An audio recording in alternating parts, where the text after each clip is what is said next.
When I returned from those years risking my life in places where the hum of engines was a lullaby and fear was sharper than any metal, I thought I'd already met every kind of fall a man could take. The truth waited for me in colder numbers and quieter emptiness. Bank statements, overdue notices spilling from a battered mailbox, and the uneasy silence of early morning when you realize everything you counted on is suddenly gone. Before, my survival depended on instincts, quick decisions, and the sliver of hope you keep hidden deep. But standing in my room with nothing but my own fractured reflection staring back, the enemy took a new form. The weight of bills, the ache of uncertainty, and a gnawing doubt that maybe my best days were already behind me.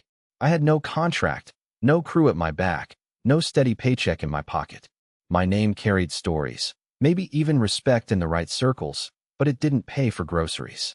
The skills that got me through fire and steel didn't seem to translate to anything the world cared to buy. Every day I woke up, older and more desperate, watching money trickle down the drain while my past traumas wrestled with my present reality. That's when I started driving, just to escape the four walls pressing in, my steering wheel slippery with sweat, mind running through worst-case scenarios. But those drives became pilgrimages, out to the edge of the city where the sky felt bigger and the ground grew wild with weeds around long-forgotten aerodromes. I pulled off the gravel, boots crunching through wild grass, and saw, lined up under the stubborn sun, row upon row of aircraft left behind like the bones of giants. Faded markings, chipped paint, windows clouded over. Some people would drive by and see rust, refuse, a graveyard for things that belonged to another, luckier time. But something inside me twitched. My fingertips traced old fuselages and battered propellers, and I recognized that feeling. Beneath the scars, there was potential. Every bolt, every switch, every inch of wiring was a story, and stories have value if you know how to listen. I'll never forget the chill, equal parts anxiety and anticipation, as I pulled my first panel off with borrowed tools. I didn't have a business plan or a mentor, just desperation, a notepad, and an urge to outlast this storm. Selling those initial parts online, answering 1,000 questions from skeptical buyers, learning with every misstep, it was far from glamorous. My hands shook with each transaction, sometimes from fear of making a mistake, sometimes from not eating enough. Every dollar came the hard way, chipped from a giant that everyone else had written off as worthless. And let me be clear, nothing about that struggle felt inspirational when I was in it. Most nights, I went to sleep with more worry than hope, replaying my choices and wondering if I was just climbing deeper into a hole. But that's where something shifted. The emptiness of those airstrips mirrored what I felt inside, but it also offered something rare, a blank canvas, a silence where I could finally listen to my own thinking, stripped of everyone else's opinions.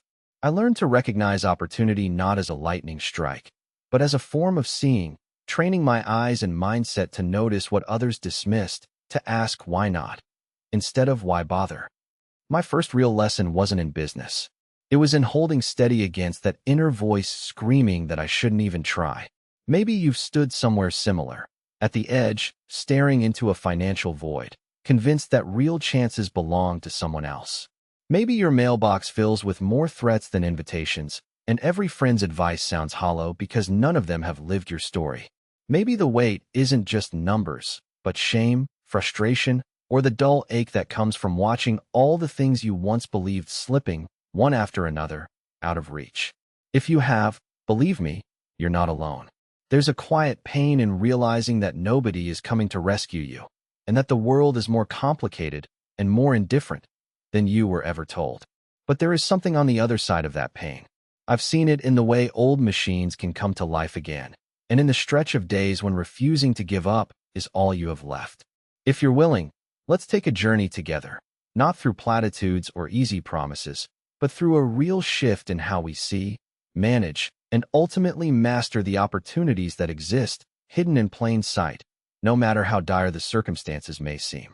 We won't pretend this is easy or quick, but I promise you, the path is real, and the first step begins with changing the way you look at both what's in front of you and what's inside you. My hands carried the memory of engines, yes, but not a blueprint for why money always seemed just out of reach. As I moved deeper into those hangars, I realized the issue wasn't simply about cash flow or absent opportunities. It ran far quieter, beneath conscious thought. One evening, searching for a wrench among splintered crates, I paused.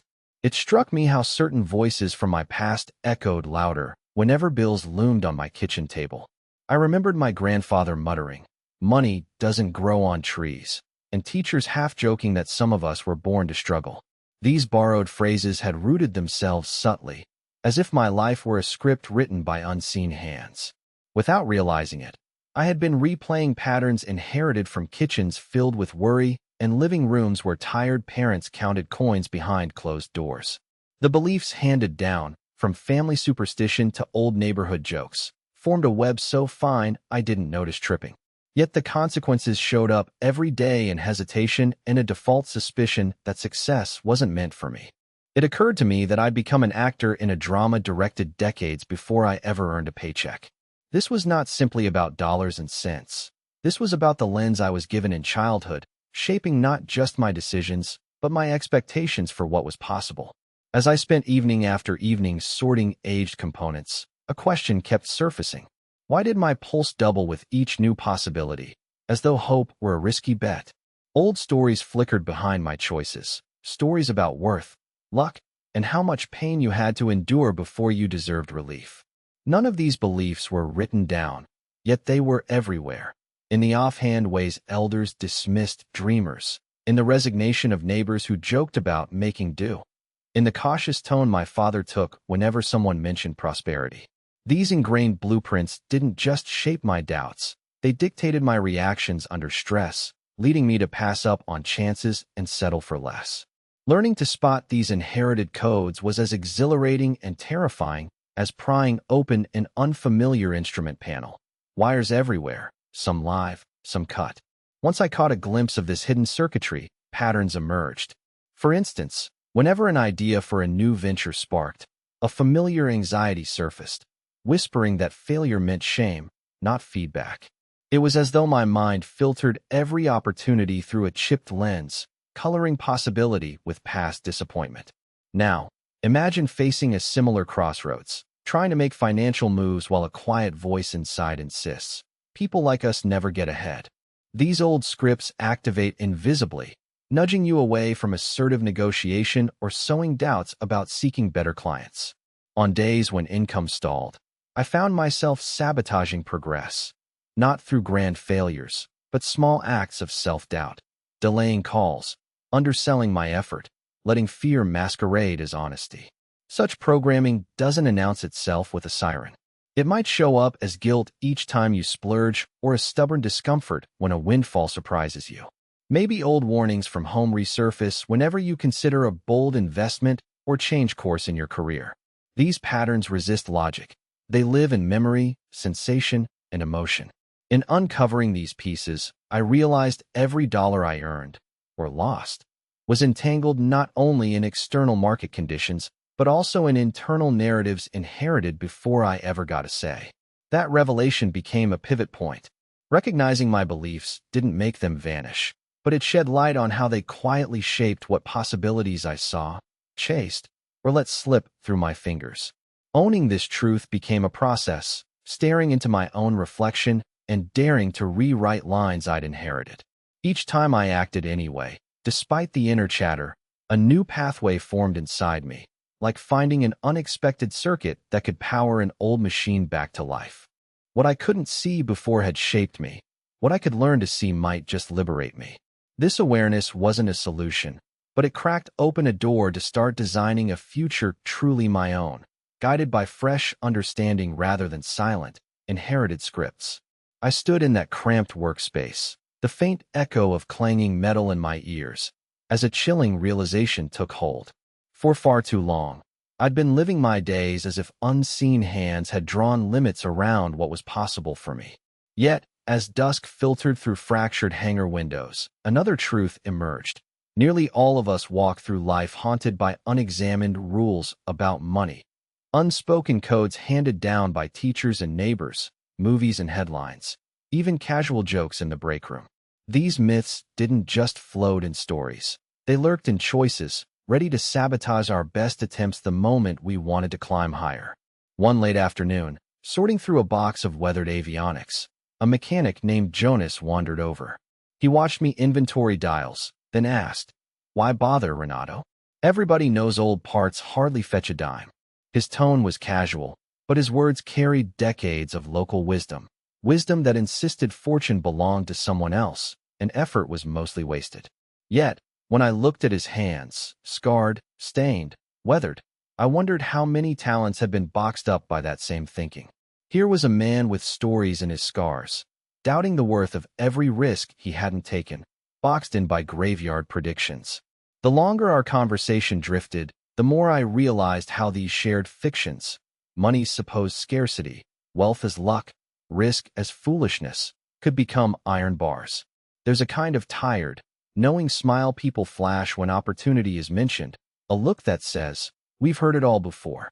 But that's the moment a person gets shackled to the status quo. And it's never an outright refusal, just a subtle folding of hope, a silent agreement to stay in the same lane because that's how the world works. Incredibly, these myths often thrive not in what is said, but in what's left unsaid. Breaking these illusions meant inventing my own language for what was possible. Take the widespread idea that starting with nothing is a curse. I began to see, instead, that a lack of resources forced me to innovate, trade skills, barter, build trust one phone call at a time. Every missing tool became a reason to negotiate or to offer sweat equity in return for a small favor. I stopped looking for miracle windfalls and started noticing how patience plus persistence cracked open doors laziness could never touch. It gradually became clear that value isn't set by official price tags, but by the courage to offer solutions others overlook. What truly shook my thinking was seeing the difference between revenue and actual profit. A nearby trader bragged about a big monthly take, but watched it drain away on expenses and impulse buys. I watched his operation from a distance, realizing the difference between looking prosperous and actually growing wealth could be found in discipline. At night, I reshuffled handwritten ledgers, challenging the windy myth that earning more always means keeping more. I figured out quickly, discipline with small gains mattered more than daydreaming about a single jackpot. Challenging handed-down warnings that rich people are dishonest, that money corrupts, that security comes from a single job, became as urgent as any business deal. I forced myself to swap out inherited warnings for phrases with actual power.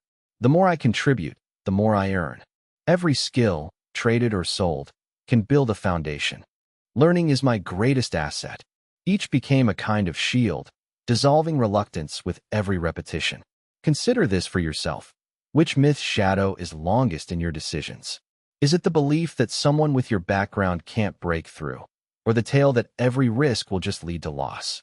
Let those fears come to the surface. Name them. In that vulnerable naming, you start to bring fresh air into rooms dust-choked with outdated tales. When I finally did, my world stretched a little wider. In the end, these myths and fictions aren't ancient, unbreakable laws. They're just habits of thought, thin as the dust covering a forgotten control panel. Replace them with truths forged from action, and you'll be amazed at how quickly old cages rust away, leaving room for new possibilities to take flight. Mornings arrived heavy, each one squeezing me between last night's unfinished calculations and the unknowns waiting out by the hangar doors. One particular Thursday, rain pattered on the metal roof overhead, soft but relentless, and I caught myself standing motionless among upturned crates. Stacks of receipts lay threatening on the table, old debts gnawed at my confidence, while a battered radio in the corner played songs about luck nobody I knew ever actually found. I could have stood there all day, paralyzed by all that uncertainty. But as I set the coffee mug down beside a half-dissembled altimeter, something subtle shifted. I realized progress wouldn't come by waiting for insight to strike or for fear to evaporate. If I wanted movement, internal and external, I had to commit to micro-actions, however small or awkward at first. Starting that day, I made it a ritual before touching any tool or logging onto any auction site. Write one thing I'd accomplished the previous day, no matter how minor. Some mornings it was, contacted Benny about a rare transponder, while others it was simply, cleared a third of the workbench. Surprisingly, this wasn't just record-keeping. When I forced myself to acknowledge even the tiniest of wins, a flicker of energy emerged. My brain, which usually replayed everything I hadn't done or still owed, was coaxed toward proof, tangible evidence that I could steer small pieces of chaos into order. But this shift meant more than just jotting down lists. One week, I stopped myself mid-scroll through a forum, my heartbeat steadying as I considered what was genuinely driving my choices. Was I searching for useful contacts, or getting lost in procrastination masked as research? This honest pause opened room for what I'd only half believed: my daily decisions, repeated over weeks, stitched together a pattern, either a net that trapped me, or a ladder I could use to climb. I began to treat my impulses with skepticism, especially when the urge to buy a new tool or gadget flared. Every unnecessary purchase was a trade-off. Money blown on one thing meant an opportunity delayed elsewhere. Visualization, oddly enough, became a lever in those evenings when hope thinned. I'd sit by the window, the city's lights blurred by drizzle, and close my eyes to picture a customer, someone I hadn't met yet, pulling up to my workspace with urgent need and trust in my ability to deliver. Sometimes I added details: the smell of oil, the weight of a receipt in my palm, the satisfying click of parts fitting together in perfect sequence.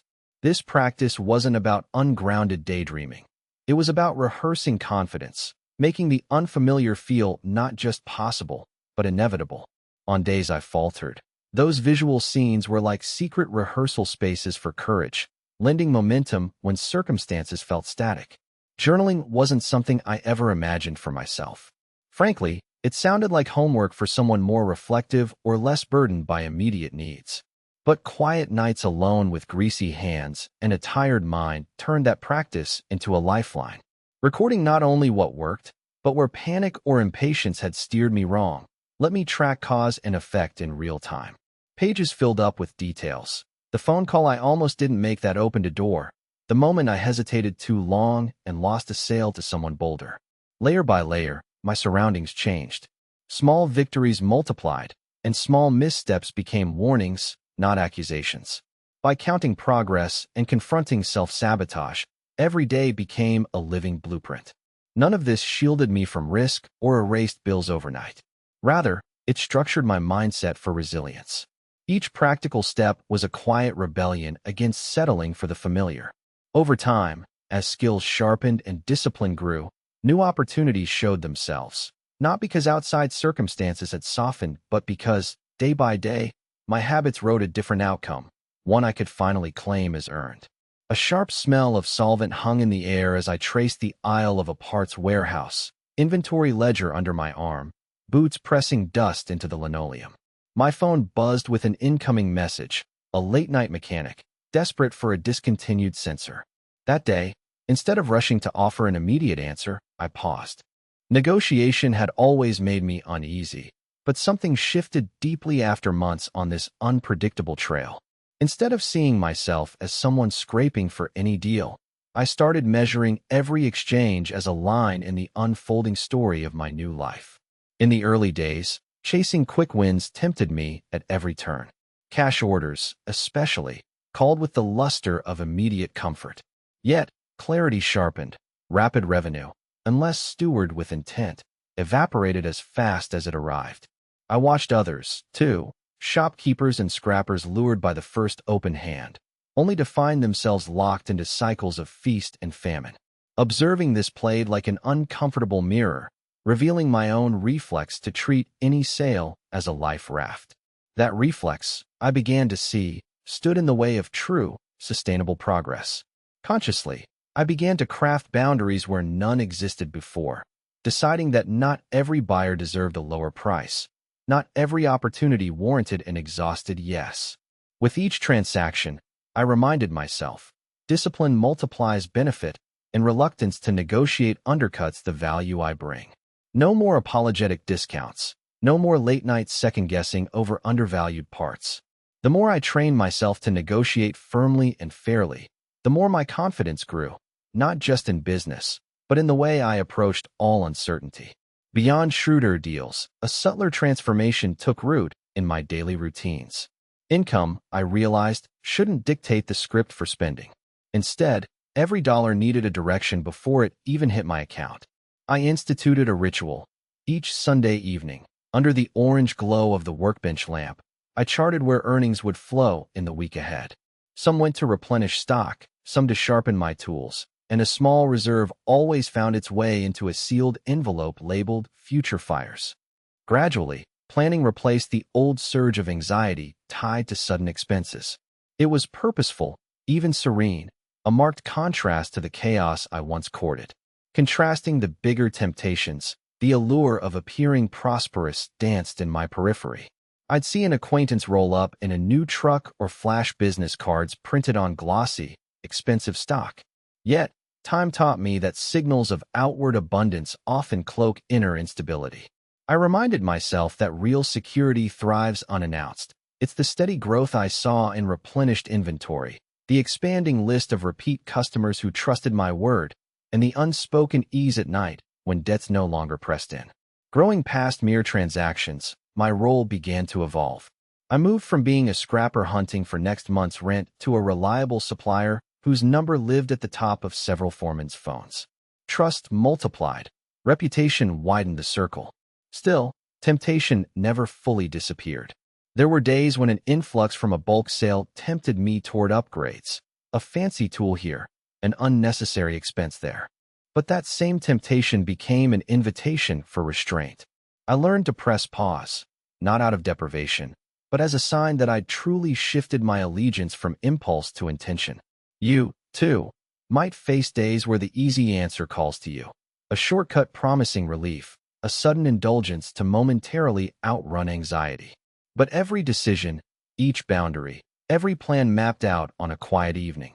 These thread together, quietly crafting an identity both within and beyond your bank statement. The process doesn't ask for perfection, only consistent management of choices. That steadiness, often invisible to everyone but you, is the precious groundwork upon which any real, enduring fortune is built. I never expected that a chipped, sun-faded caution placard taped to an unlatched access panel would be what jolted me out of my rut.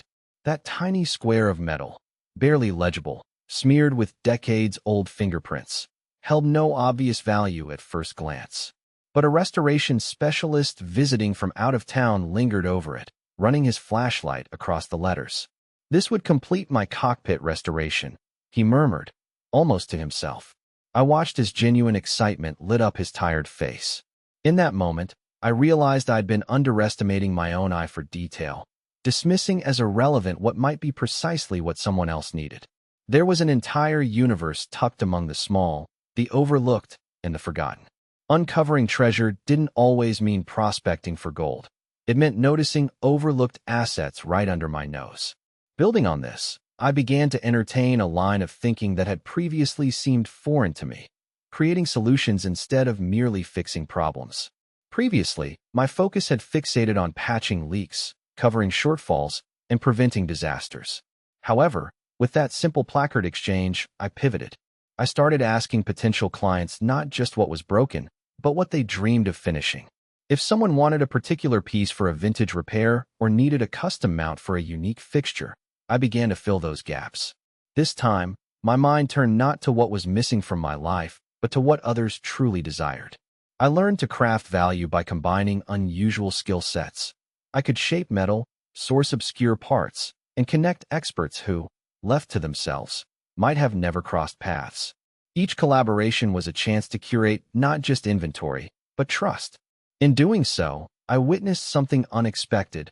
People began bringing opportunities to me before I even asked, eager to involve me in their next project. Not long after, I met Lisa, a determined apprentice who haunted my workshop hoping to glean any knowledge she could. Her questions forced me to articulate decisions I'd long made on instinct. Over lunch breaks spent on the hangar steps, I shared bits and pieces about market cycles, niche demand, and recognizing when a trend had passed its prime.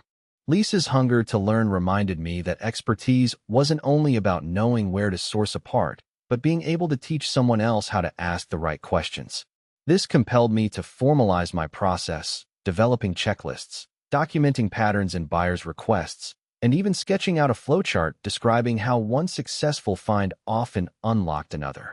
Our conversations became a crucible for refining my own standards, and in helping someone else uncover their strengths, I inadvertently rediscovered my own. One evening, after a long day spent matching taillights to blueprints, I sat across from Lisa and watched her struggle with a client negotiation for the first time. She faltered. The buyer started to walk. Instead of rushing to smooth things over, I waited.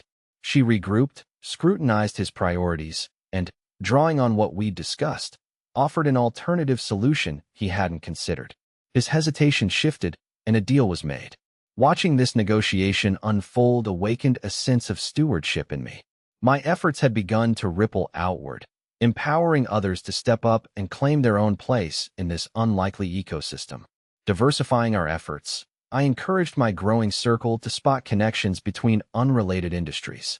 By collaborating with salvage yards, metal fabricators, and even local artists, we transformed overlooked resources into novel partnerships. For instance, remnants of aluminum from a decommissioned engine found new life in a sculpture for a university campus, yielding returns that dwarfed the expected value if I'd sold it as scrap. Each fresh initiative demanded a willingness to experiment, a resilience to see failure as a breadcrumb, not a dead end. Interacting directly with so many people from varied backgrounds and industries, I realized that our reputation outpaced any advertising. Word spread, requests rolled in for custom work, consultations, and advice on market trends. Success wasn't a straight line. It was more like a mosaic, pieced together through adaptability, mentorship, and the consistent act of transforming apparent dead ends into launching pads. The work itself became more than survival. It was a proving ground for ingenuity, connection, and a renewed faith in my own adaptability. And ultimately, what began as simple transactions grew into a vibrant, interwoven network, one where my identity wasn't just a supplier or a survivor, but a source of resourcefulness and innovation. Reflecting on this journey so far, I find myself standing at a kind of threshold, neither lost among discarded machinery nor fully settled in any polished version of success. It's as though each step, misstep, and connection has quietly sewn together a new skin, one I wouldn't have claimed at the outset. The air feels charged with a subtle anticipation, a current running just beneath what's visible. Sometimes, when dusk presses long shadows across my workbench, I sense that these days harbor something far richer than outcomes. It's in the transformation itself, shaped by unexpected discoveries and the discipline of staying awake to what life quietly places within reach. In moments between action and uncertainty, as rain stutters against corrugated tin or voices crackle through the static of a late-night phone call, there's a kind of alchemy at work. Past assumptions, those silent authorities I once obeyed, soften, and new contours appear in the way I make sense of both challenge and potential. Choices no longer emerge from muscle memory alone. They carry the texture of intention, textured by accumulated grit. I've grown to welcome the season beneath the surface, where initial discomfort matures into opportunity unimagined by earlier versions of myself. It feels less like chasing after fortune and more like learning to recognize the soil I stand on. Feeling the ground shift as perseverance roots itself deeper, steadying me through uncertainty. Sharpening awareness has become a kind of North Star for my actions, guiding my hand when circumstances blur the lines between risk and reward. Patterns emerge in the rhythm of my days, a rhythm both restless and reassuring, where progress flickers but never quite dims. In this expanding horizon, I notice how resilience isn't loud or brash. It seeps in quietly, nurtured by choices made in solitude or moments of reluctant courage. Mistakes have shed their sting, turning into humble instructors that nudge me a fraction closer to strength. Wins, too, taste different, less like spectacle, more like sustenance, enough to fortify, never enough to settle. There are evenings when reflection settles over me like a hush, illuminating the subtler architecture built through persistence and reimagined value. Allies gather on the periphery, each one echoing bits of newfound momentum. Conversations grow into collaborations, while fear thins and resolve thickens. The shapes and angles of setbacks begin to resemble blueprints rather than barricades. Where once I braced for failure, now I lean toward discovery, trusting that even stumbles mark the corners of new maps. The interconnectedness of so many efforts, my own and those around me, draws a thread through every offer, every negotiation, every moment the unfamiliar becomes routine. What surprises me most is the way old boundaries dissolve almost imperceptibly. Where days were once muffled by hesitation, I now move with a cadence that suggests belonging rather than intrusion. Familiar ghosts of doubt remain, of course, but they haunt at a distance, their grip slipping as my confidence accumulates, quietly persistent. I see decisions refracted through experience, no longer desperate for certainty, but alive to possibilities' faint shimmer on the edge of each unknown. As I continue to absorb all the lessons that surface between what's said and unsaid, I realize each fragment, error, insight, connection, feeds into a broader narrative quietly shifting beneath my feet. The sense of renewal is undeniable, rippling outward into conversations and plans that would never have seemed reasonable back at the outset. I become more attuned to undercurrents of opportunity that pass in daily disguise, more patient with the slow evolution that real change demands. So here I stand, tension fading into resolve, attuned to the gathering energy of an ending that promises something both fresh and enduring. The symphony of effort, adversity, and vision melds into a hum I can now recognize as my own. I feel a breathless expectancy, like the hush before a great reveal, as we prepare to gather up these strands, step forward, and claim the future that beckons with quiet confidence. There's a certain hush that settles after a long stretch of work, when my hands rest and the world quiets enough for truth to surface. In those calm spaces, with the ache of old effort in my shoulders and the smell of oil lingering on my skin, I see how far this path has carried me. I used to imagine that turning my luck around would require a perfect plan or some quantum leap. Yet, what truly remade my world was learning to pay attention to the overlooked, the disregarded, even to my own raw edges. I found that renewal grows in unlikely soil. It starts as a fleeting spark in the midst of fatigue, as the trembling hope that today's mess can be tomorrow's resource.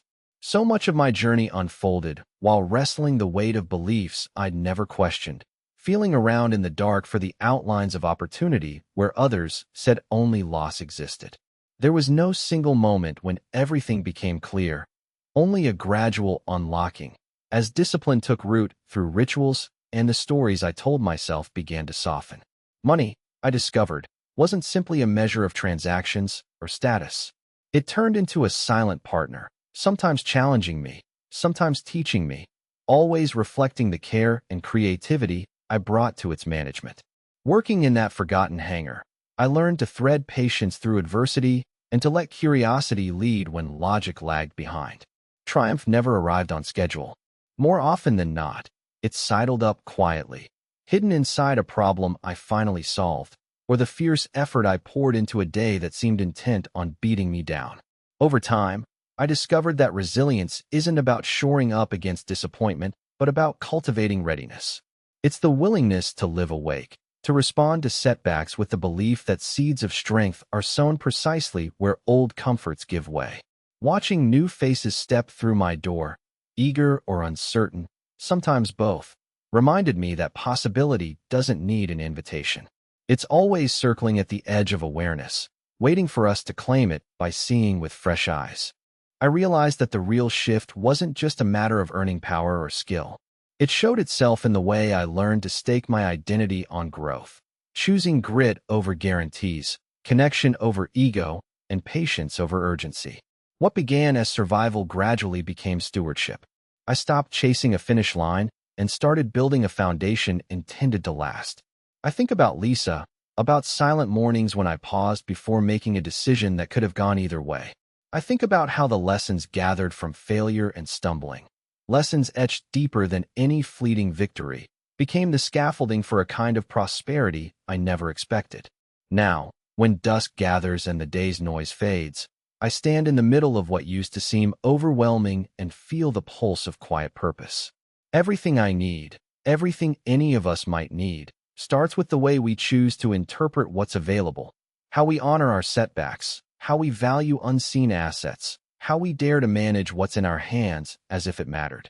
As I look forward, I'm less interested in chasing fortune and more committed to living with intention, transforming scarcity into sufficiency and chance into choice. Each of us walks through fields dense with what could be, if only we refuse to surrender our vision to resignation or fear. My story is simply a testament to that truth. I hope, wherever you find yourself reading this, that you recognize there's room for your own renewal, hidden right where you stand. Possibility isn't waiting in the distance. It's here, pulsing faintly, steadily, asking for nothing but the courage to begin again.